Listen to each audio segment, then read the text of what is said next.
Bonjour à tous et bienvenue dans ce nouveau numéro de Matafac, votre magazine d'information consacré à la vie étudiante. Au sommaire ce mois-ci, un dossier sur l'engagement étudiant. Bénévoles à la Croix-Rouge, aide aux devoirs ou pompiers volontaires, certains jeunes n'hésitent pas à s'impliquer pour les autres. Quelles sont leurs motivations? L'engagement est-il ensuite valorisé par les employeurs? Réponse dans cette émission. Horloger, un vieux métier qui attire encore des jeunes. Nous sommes partis à la rencontre d'un apprenti au CFA de Joué-les-Tours, le seul centre de formation de France à proposer une filière horlogerie en alternance. Enfin, comment améliorer son anglais gratuitement? À Tours, rien de plus simple. Nous vous dévoilerons nos bons plans à la fin de ce magazine.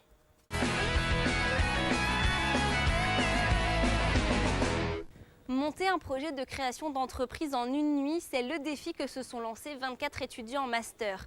En seulement 12 heures, ils ont dû faire preuve d'imagination pour présenter un concept original à un jury de professionnels. Antonin Lebris a passé la nuit avec ses entrepreneurs en herbe. Quelques heures auparavant, ces 24 étudiants en master venus de toute la région centre ne se connaissaient pas. Pourtant, en une nuit, ils vont devoir monter ensemble un projet de création d'entreprise. C'est un prétexte pour appréhender un peu la démarche de création. Qu'est-ce que ça importe? Pourquoi on fait une étude de marché? Pourquoi on fait une étude financière? Comment ça se fait? Et comment on convainc dans la rédaction d'un business plan ou dans la présentation à l'oral auprès d'un banquier, par exemple? Qu'ils soient en école de commerce, d'ingénieurs, étudiants en histoire ou en lettres, ils vont mettre en commun leurs connaissances respectives au service d'une même innovation. Travailler ensemble, non, c'est pas compliqué, une fois qu'on s'est tous mis d'accord. Ouais, non, une fois qu'on a tous accepté le projet, c'est une question de savoir convaincre. Ouais. Et là, il a été bon, voilà, les arguments ont été bons, on a tous été d'accord. Toute la nuit, cours théoriques et réflexions de groupe s'enchaînent, marketing, études financières ou encore communication, les apprentis entrepreneurs sont guidés et conseillés. Les heures passent, la nuit s'écoule. Au petit matin, il est temps pour eux de défendre leur projet face à un jury de professionnels du monde de l'entreprise. Meubles design, détecteurs de fumée, imagerie médicale, des créations déclinées dans de nombreux domaines et saluées par le jury. Moi, j'étais particulièrement frappé par l'originalité des concepts. En si peu de temps, arriver à décliner des concepts aussi originaux et, je dirais, travailler, même si ce n'est pas la perfection, mais travailler autant en si peu de temps, c'est assez impressionnant. Sur les 6 projets présentés, 2 ont été récompensés, des projets qui un jour peut-être se concrétiseront.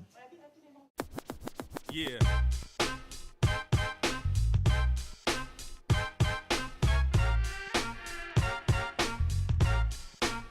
We keep it funky, baby.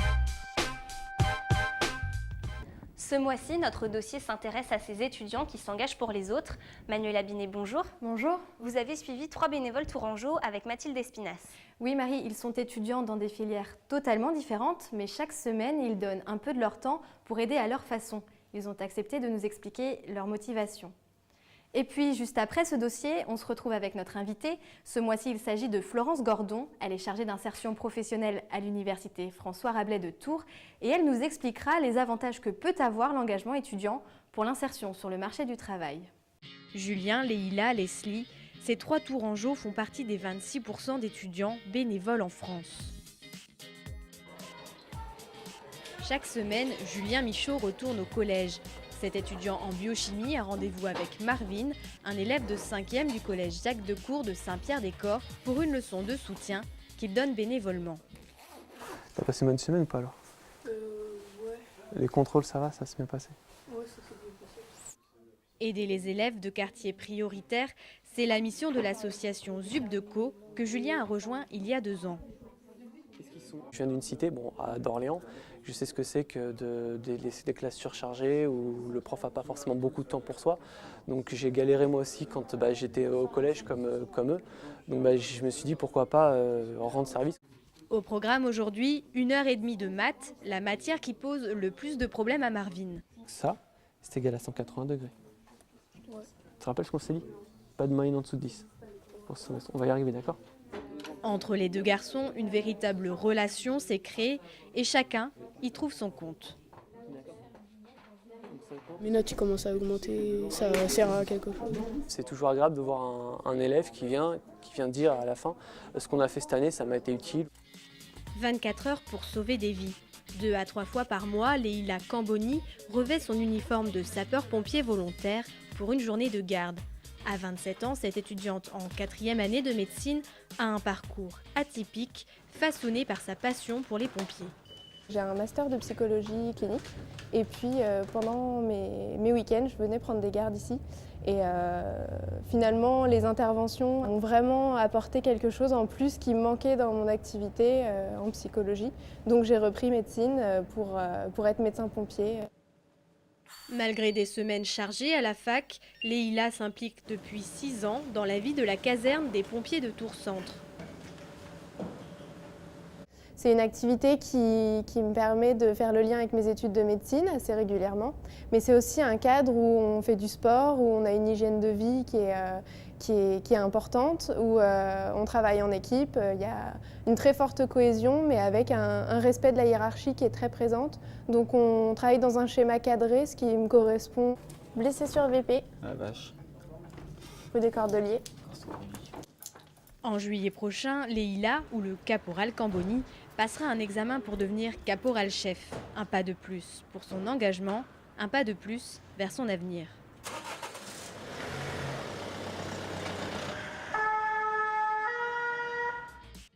Pour Leslie Azy-Groussard, aider les autres, c'est naturel.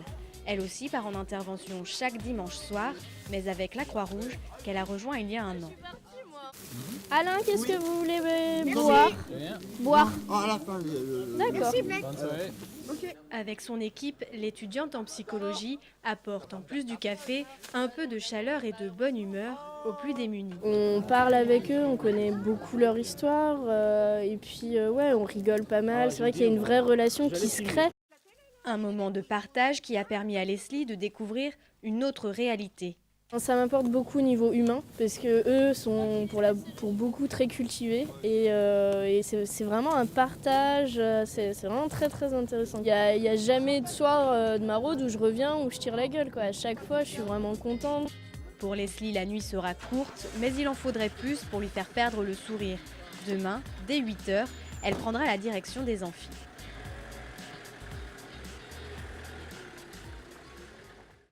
Florence Gordon, bonjour. Bonjour. Merci d'avoir accepté notre invitation. Vous êtes, je le rappelle, chargée d'insertion professionnelle à l'université François Rabelais. Alors, est-ce qu'une expérience de bénévolat chez les jeunes peut faciliter l'insertion sur le marché du travail ? Je pense que comme toute autre expérience, comme un stage, comme un job ou un emploi, ça permet aux étudiants de développer des compétences, qu'elles soient techniques liées au secteur d'activité, et puis des qualités en termes d'investissement dans le travail, dans une activité, en termes de travail en équipe. Donc ça, c'est forcément des atouts qui pourront être ensuite valorisés. Et puis c'est aussi une expérience qui permet de développer son réseau pour permettre ensuite une insertion plus facile, soit en termes de recherche de stage ou recherche d'emploi. Est-ce que les recruteurs valorisent l'engagement sur un CV ? Je pense qu'ils le valorisent à profil équivalent. C'est-à-dire qu'une fois qu'il y a eu une première sélection et qu'on a des candidats avec des profils similaires, une expérience de bénévolat peut faire la différence. Ce qui est important, c'est de savoir la valoriser. Et c'est un peu le problème des étudiants, c'est que souvent cette expérience, elle arrive en fin de CV dans une catégorie divers ou en 3 mots. Et c'est un peu dommage. Et il faut savoir la valoriser pour que le recruteur se rende compte de toutes les compétences développées dans ce cadre-là. Y a-t-il des secteurs d'activité particuliers qui cherchent ce genre d'expérience chez leurs candidats ? Il y a des secteurs comme le secteur culturel, le secteur social, en gros le secteur associatif est plus sensibilisé à cette question-là parce que c'est là où il y a souvent le plus de possibilités de faire du bénévolat. Donc ils sont sensibilisés à cette question. Maintenant, je crois que vraiment l'étudiant a intérêt à savoir valoriser ses expériences pour convaincre les autres recruteurs que cette expérience de bénévolat, c'est une vraie expérience où on a développé des compétences qui seront transférables sur le marché du travail. Et comment ils peuvent faire alors pour la valoriser, cette expérience ? C'est savoir détailler sur le CV les missions, les compétences développées et certainement pas la mettre tout en bas du CV, c'est la valoriser au même titre qu'une expérience de stage ou d'emploi. Merci beaucoup Florence Gordon. De rien.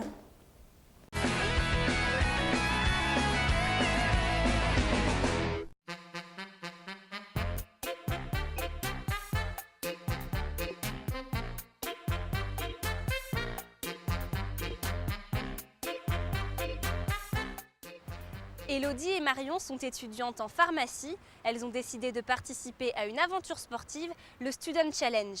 Pendant 10 jours, elles ont parcouru le désert marocain en voiture. Elles viennent juste de rentrer à Tours. Comment se sont-elles préparées à cette course et quels souvenirs en garderont-elles? Voyez ce reportage de Vivien Charrère et Julien Bernier.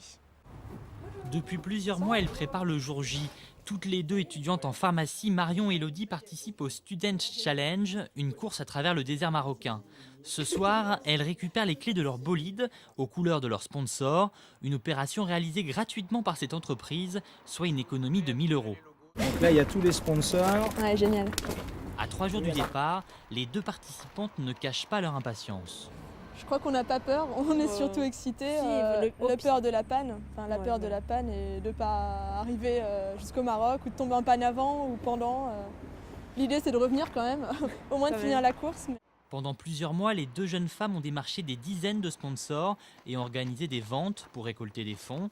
À 24 heures du départ, dernier préparatif. On va charger la voiture. Là on a des vêtements, des peluches. Et puis on aura aussi un petit peu des fournitures comme des crayons ou des choses comme ça.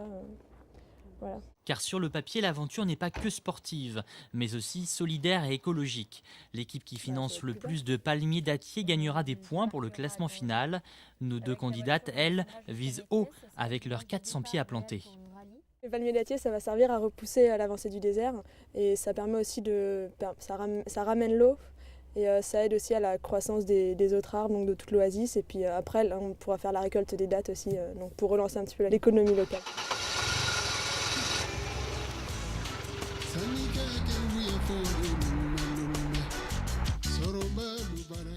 Au final, les deux Tourangelles ont parcouru plus de 5000 km, non sans problème technique. Le dernier jour, l'embrayage leur a fait défaut. Malgré cette mauvaise aventure, leur équipage ressort vainqueur de la Green Cup. Leur école est récompensée pour leur projet de palmier dattier. Une chose est sûre, cette expérience fera trace. Nous devions rencontrer Marion et Elodie à leur retour, mais l'aventure était si dense qu'elles ont dû dormir pendant plusieurs jours. Il n'est pas aventurier qui veut. En 2007, ils étaient déjà 8 étudiants sur 10 à avoir régulièrement recours au copier-coller. Et vous vous en doutez, ce chiffre n'a pas baissé. Une pratique qui semble anodine, pourtant il s'agit là de plagiat. Une méchante habitude que l'université François Rabelais est bien décidée à combattre. Marion Banchet, Julien Bernier. Copier, coller. Rien de plus simple. Depuis l'arrivée d'Internet, de plus en plus d'étudiants ont recours au plagiat. J'avais pas mal de travail en parallèle à faire et du coup j'ai regardé sur internet les thèmes qui m'intéressaient. Je suis tombé sur un mémoire fait en maîtrise et du coup j'ai pris une partie du mémoire pour appuyer mon analyse. Face à ce fléau, l'université de Tours se mobilise. Désormais, tout nouvel étudiant s'engage par écrit à ne pas plagier. S'ils n'en tirent pas les conséquences, je dirais qu'ayant été sensibilisés, ils auront encore moins d'excuses que leurs prédécesseurs à présenter devant la section disciplinaire le jour où ils s'y retrouveront. Les élèves plagiaires encourent des sanctions allant du simple avertissement à l'exclusion définitive de tout établissement du supérieur. Ces lourdes peines semblent avoir dissuadé les étudiants d'avoir recours au copier-coller. Franchement, je préfère autant dire laissez-moi une semaine de plus pour le faire ou plutôt que de faire du copier-coller qui sera un zéro d'office. Ça arrive que des fois on aille chercher des petits résumés, mais moi je ne vais pas tirer directement sur Internet. Cette universitaire s'intéresse depuis longtemps au plagiat. Elle attire l'attention sur ses effets pervers. Il y a l'étape essentielle finalement qui a été manquée, c'est l'étape de l'assimilation. Et c'est ainsi qu'on forme ensuite des gens compétents, des citoyens critiques et qui réfléchissent. Malgré les mises en garde, le nombre d'affaires de plagiat ne cesse d'augmenter. L'année dernière, à l'université de Tours, 6 cas ont été sanctionnés. En France, le CFA de Joué-les-Tours est le seul centre de formation d'apprentis à proposer une formation d'horloger en alternance. Près de 20 étudiants sont inscrits dans cette filière. Nous avons suivi l'un d'entre eux à l'école puis chez son maître d'apprentissage. Il s'appelle Jean Giorgi, il vient de l'Île-Rousse et il est étudiant en 2e année de brevet des métiers d'art. Un silence presque religieux et un travail digne d'un orfèvre. Jean Giorgi est étudiant en horlogerie en 2e année de brevet des métiers d'art. Là, je suis en train de réviser une montre automatique donc entièrement mécanique, sans pile.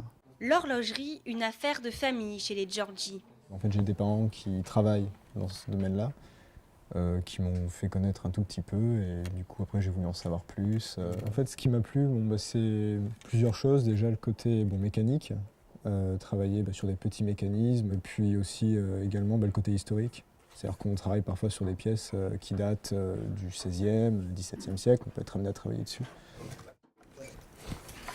Donc là, Jean, vous en êtes où? Donc là, je suis en train de démonter. J'ai presque retiré, presque tout démonté en fait. Je vais mettre au nettoyage. Alors Jean est patient, il est rigoureux. C'est un métier qui demande de la rigueur, puisqu'on travaille sur des choses qui sont toutes petites. Il est assez réservé, comme beaucoup d'horlogers. Et non, il fait un excellent travail et je pense que ça fera un très bon horloger. Au CFA, Jean apprend minutieusement son futur métier sans abandonner les cours plus théoriques comme l'histoire de l'art. C'est une copie Louis XV, d'accord? Donc attention, ça c'est pas Louis XV, c'est Napoléon III. Et ici, ça vous fait penser à quoi? Une matière qui lui permet d'identifier les pièces à réparer chez son employeur nantais. Direction les Pays de la Loire. Nous retrouvons notre jeune horloger chez son maître d'apprentissage.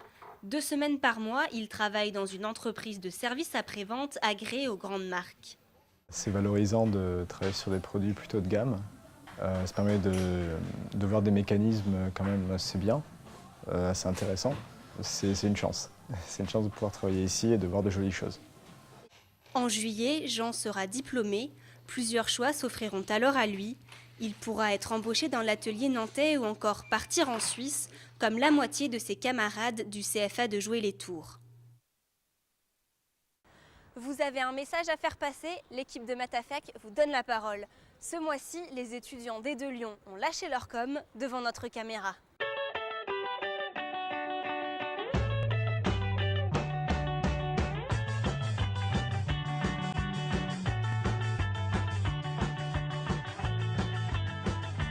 Je pense que ça représente aussi bien la fac. Voilà, amitié, on crée des contacts, on se fait des liens. Des fois ça va vite, des fois ça prend du temps. Je pense que l'amitié, c'est pas une question de fréquence mais d'intensité. La fac est un lieu de rencontres, de multiples rencontres, aussi bien avec les professeurs que les autres étudiants. C'est l'occasion de rencontrer d'autres personnes, de s'ouvrir à de nouvelles choses. Je viens du Koweït, je fais mes études de droit, licence en France. J'ai étudié à l'école anglaise et j'ai appris un peu de français, mais ce n'était pas suffisant. Et je voulais toujours étudier en France. C'était un rêve et je suis reconnaissante de cette opportunité. On ne connaît pas forcément la géographie, mais c'est une discipline très intéressante, pluridisciplinaire, et on s'amuse bien, donc vive la géographie!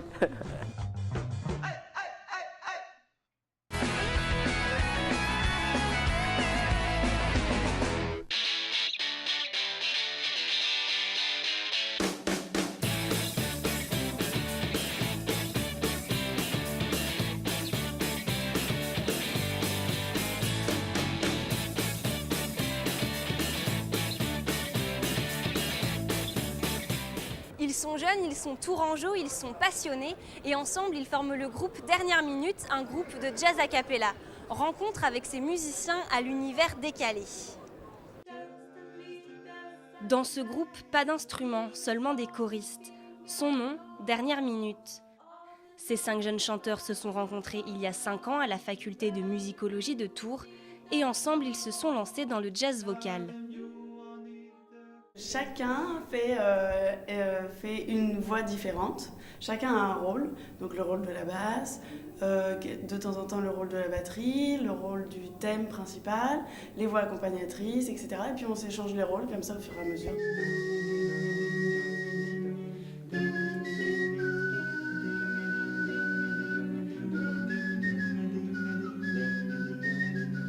La majorité des gens de notre âge sont bien loin de tout ça en fait. C'est pas hyper branché quoi. Donc mine de rien, c'est d'autant plus dur d'aller chercher des concerts, etc.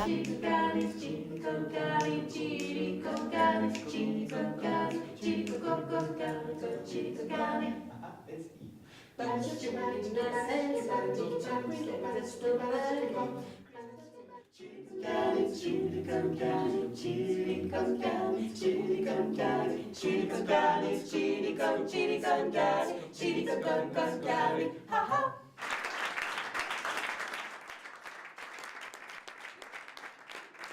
2 ans, tous les membres du groupe auront fini leurs études.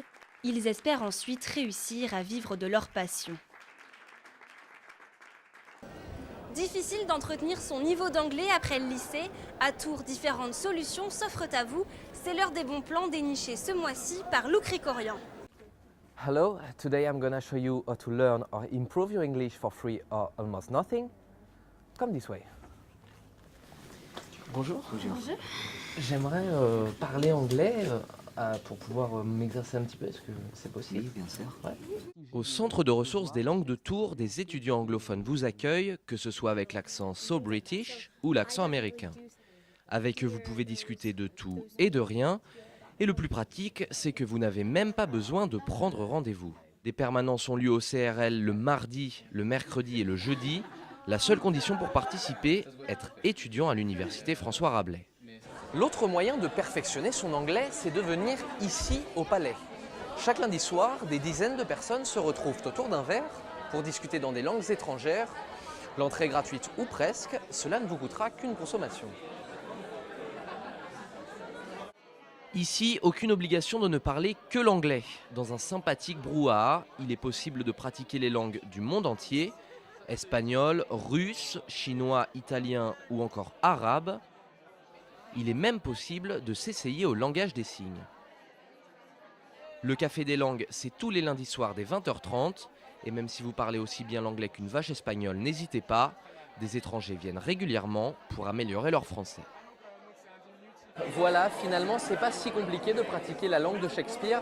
Et puis n'oubliez pas, parler une langue étrangère, c'est aussi l'occasion de faire de nouvelles rencontres. Quels sont les événements à ne pas manquer dans les semaines à venir? À vos agendas, voici notre sélection de sorties. Ne ratez pas le 13e festival du cinéma asiatique au studio. Pendant 10 jours, vous pourrez assister à des avant-premières, voir des films inédits, rencontrer des réalisateurs et discuter avec des spécialistes du cinéma asiatique.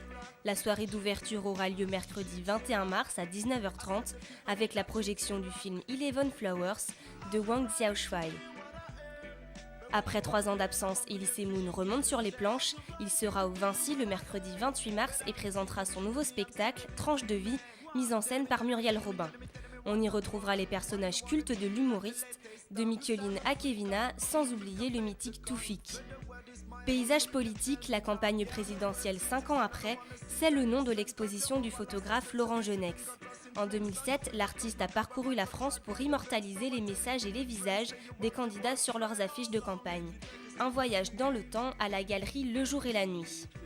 Enfin, notre coup de cœur, Bigaranx, sera en concert à l'Oesia samedi 10 mars.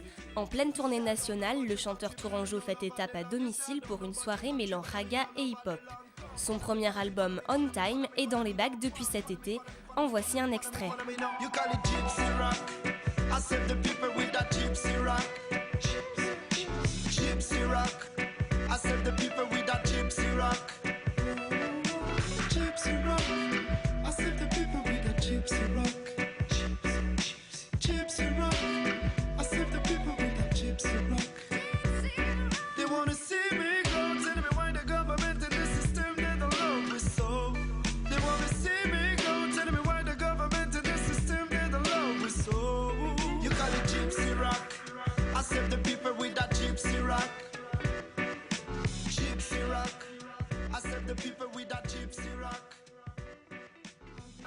C'est la fin de cette émission, merci à vous de nous avoir suivis. Vous pouvez voir ou revoir nos reportages sur www.tvtour.fr. On se retrouve le mois prochain pour un nouveau magazine. À très bientôt sur TV Tour.